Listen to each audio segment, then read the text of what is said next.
Today, I had the opportunity to sit down with Edmondson, who yesterday gathered a large group of about 30 community members here in Black Columbus to call for a ceasefire.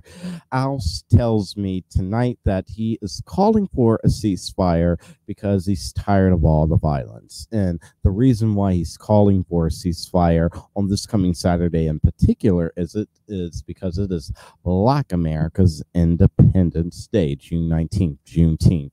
So I want you to hear that, and then we'll come back and discuss the ceasefire and what it means and what it will do for Black Columbus. To talk to people, because we have our own influences in our own circles. You know what I'm saying? And that's more important than a gang member talking to a gang member. Like, you know, we see people every day, and so we just have to make sure that we're talking to our young people, and we got to let people we know we care about them, because it's not just the young people. I keep reiterating that, but I'm thinking that anybody can just pull out a gun now these days with the stand your ground law. And so it can become a deadly situation, or it could become a friendly situation. And I think we have to learn how to de-escalate a conflict. You know, every day I get a chance to talk to young people in the barbershop next door, and it's all about de-escalating a conflict. And if we can de-escalate a conflict, we can live another day. And that's what this whole Juneteenth ceasefire is all about. Just give somebody one more day, just one more day. And if we can work for one more day, then we can go to 48 hours, then we can go to 72 hours. And now we got a conversation of why all this is happening. Begin to tell us how you came up with this ideal to have a ceasefire, but not only how did you come up with it? How did you manage to get so many political leaders and community leaders to come together on a Sunday to call for this a week out from it? Is that I was listening to a radio station one day, and they were raising money for these kids on summer camp.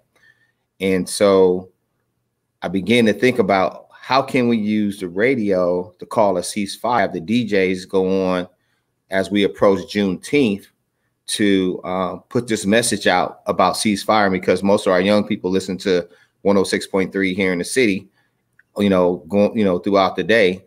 And I began to run the idea around, talking to some of my customers, and they was like, man, that's a good idea. I said, but nobody's talking about, the violence that's going on. They keep reporting it, but okay, what are we going to do about it?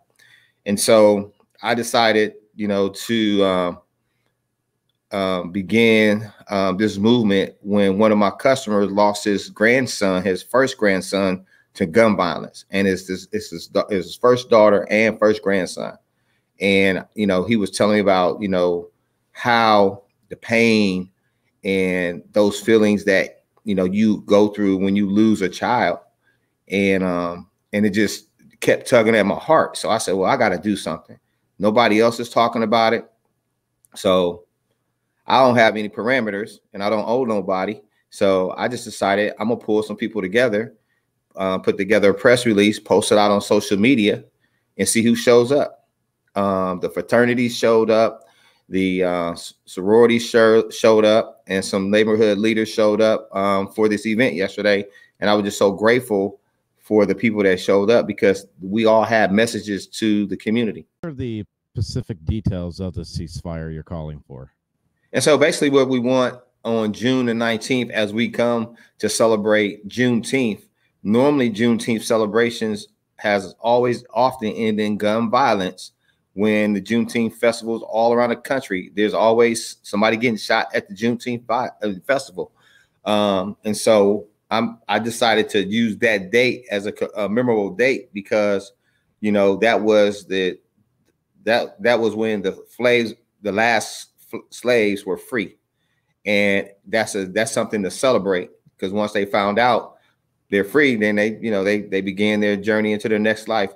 And so I wanted to target that date because it's symbolic once to our community, and then to call for a 24-hour ceasefire, 24 hours, just to put the guns down, and just nothing violent. You know, a lot of this stuff is not only gang related, it's also domestic, which people are not talking about that. We always think it's the young people, but it's the old people too that's pulling out guns coming out of COVID.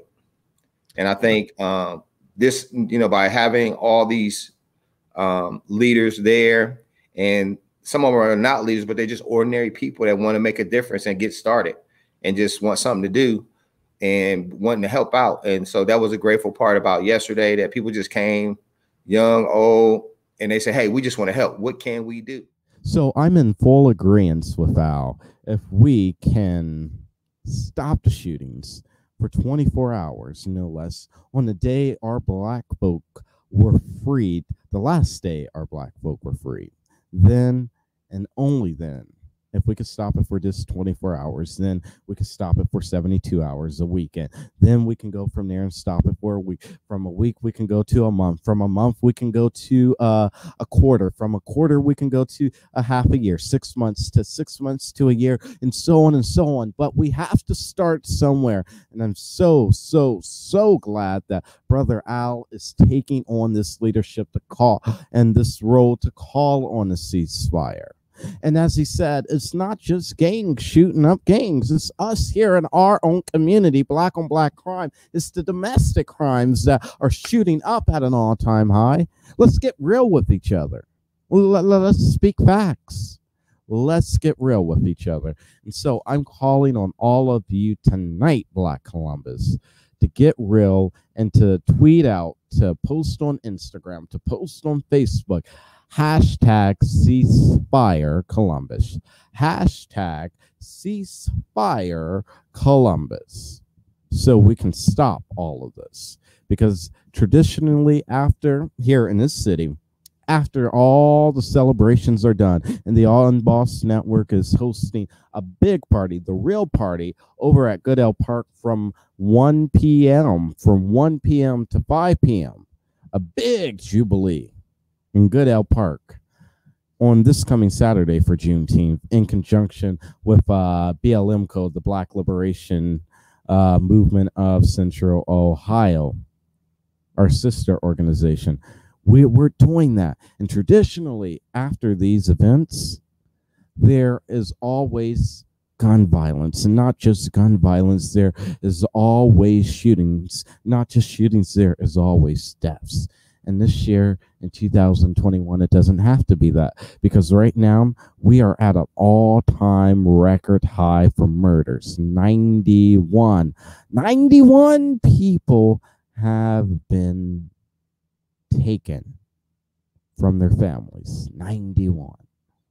We won't let it continue to happen, because we're going to come together and we're going to get up and we are doing something about it. It won't be easy, but we got to start somewhere. And I'm asking you to join us today in getting the word out about the ceasefire. Watch this space.